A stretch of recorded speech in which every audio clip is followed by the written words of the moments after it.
alas 12 po ito, no, ng madaling araw, lumabas po ng kanyang bahay. At sa susunod na clip, makikita po dyan na may isang lalaking nagtutulak ng kariton. At dun nga po pinaniniwalaan na nandun na po yung bangkay. Ang huling kita ko pa sa kanyang buhay siya is May 13. Balitaan na lang po namin na may natagpo ang patay sa basurahan.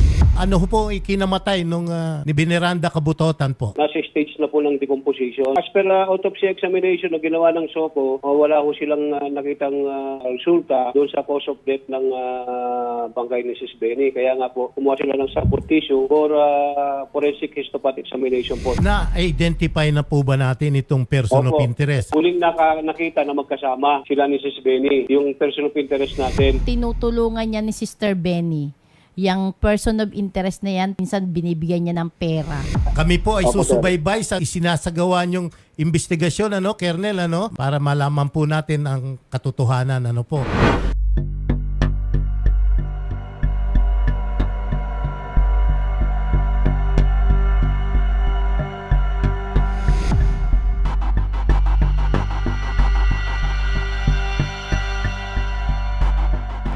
Yan, Ma'am Grace, magandang umaga po sa inyo at nandito po kami upang isettle po yung kailangang bayaran dito po sa pag-safekeep ng katawan po ni Sister Veneranda. Ito ma'am, babayaran na po namin yung 130,000. Kami po ay nagpapasalamat din sa discount na ibinigay ninyo from 159,000 is binaba nyo po ito to 130,000.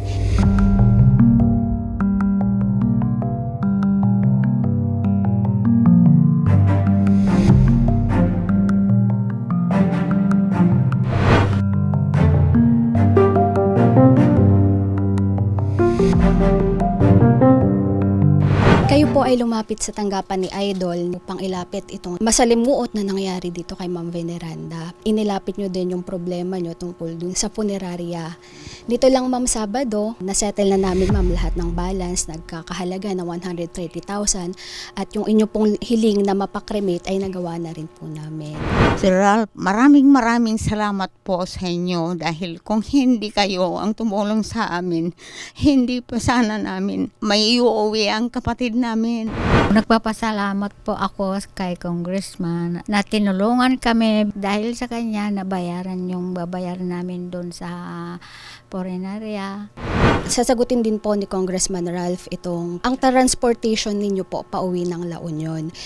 Sa kanya pong edad, may tao pa pong nakagawa na patayin siya at isilid po sa isang garbage bag. Masakit talagang pakiramdam namin noong ipakita sa amin sa cellphone yung kaibigan niya ay nag-aalanganan kaming siya kasi nga pag makita mo hindi mo talaga makikilala na siya yun.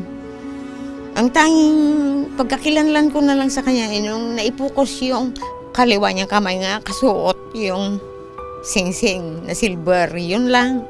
Ay, itong mga kapitbahay niya, sila rin nagpapatunay na siya na nga yun dahil hindi nila naabangan na pauwi nung lumabas ng madaling araw na yun.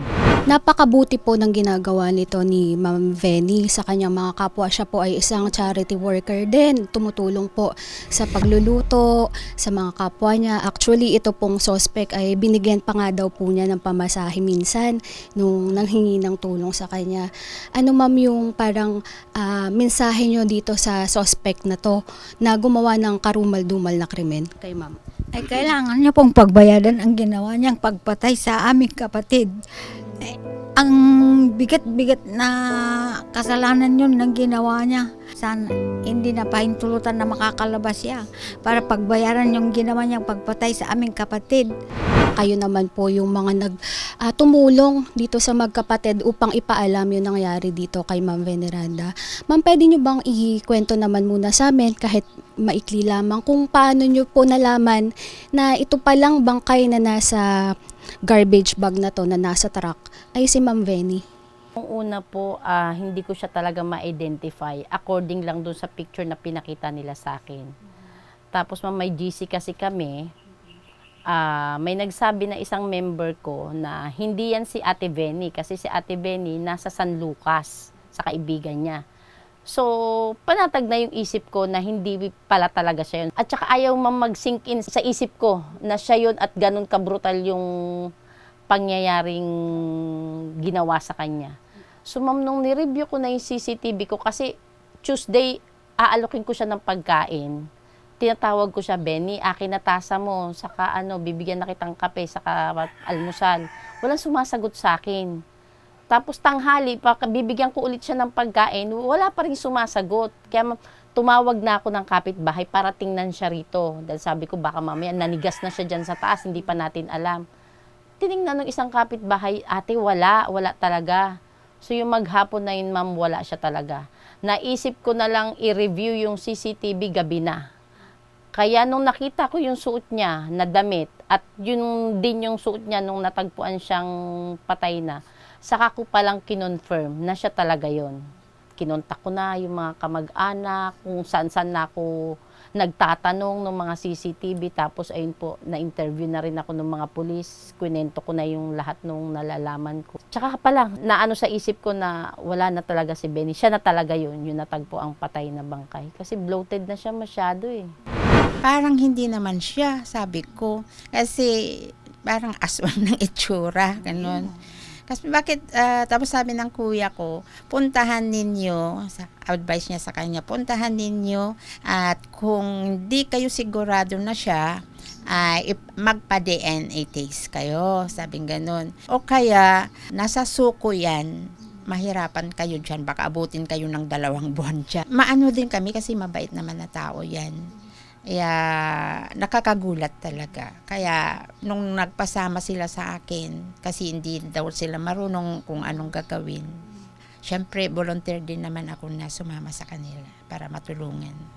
Sobrang sama ng loob ko, hindi ako nakatulog magdamag, hindi talaga ako nakatulog kasi iniisip ko bakit yung ganong kabait na tao, ganyan yung sinapit niyang kamatayan.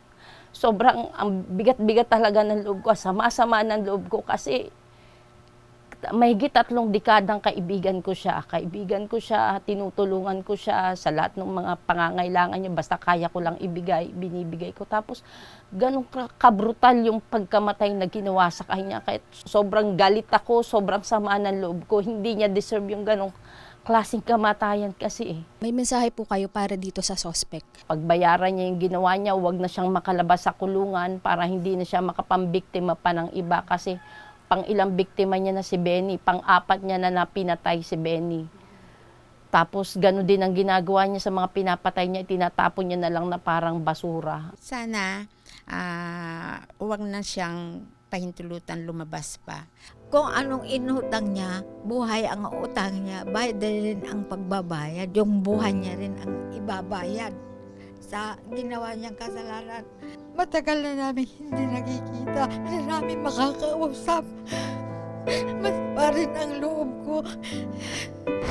After po ng interview nyo sa Wanted sa radyo, talaga pong nakipag-coordinate ang mga pulis sa inyong family as well as sa mga iba pang government agencies para po malaman kung sino talaga itong suspect na to. And luckily ma'am, ang hustisyang hinihingi ninyo ay naibigay agad-agad sapagkat itong suspect na pumatay po kay Ma'am Venny ay nahuli na ng mga kapulisan. So ngayong araw po, tayo ay pupunta sa pulis para ma-identify po natin kung ito po talaga yung suspect at para din po makapag-file na ng kaso.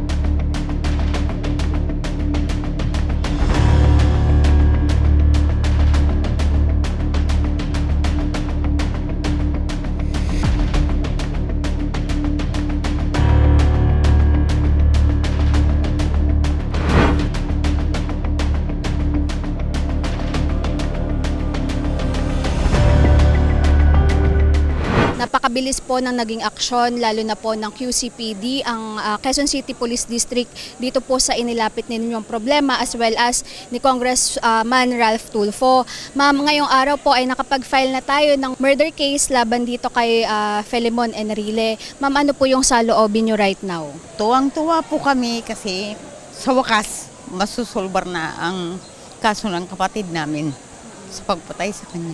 Sa wakas po ay tapos na rin, nakapagsampa na kami ng kaso at sana makakauwi na po kami. At maraming salamat Senator Raffy Tulfo at saka si Congressman Ralph. Nakatulong tayong lahat sa kanya sa madaling pagsasampa ng kaso at sa naging paghuli sa suspect. Nagpapasalamat rin po ang pamilya sa mga kapulisan natin dahil tinutukan din po nila yung kaso hanggang sa mahuli na po yung suspect. Maraming salamat po sa bumubuo ng programa ni Senator Raffy Tulfo, sa aming Congressman Ralph Tulfo. Maraming salamat po sa inyong lahat. Napakalaking tulong po yung nagawa ninyo para sa amin. Huwag po kayong mag-alala, kami po ay tututok sa kasong isinampa po natin dito sa Quezon City Hall of Justice. Maraming salamat po.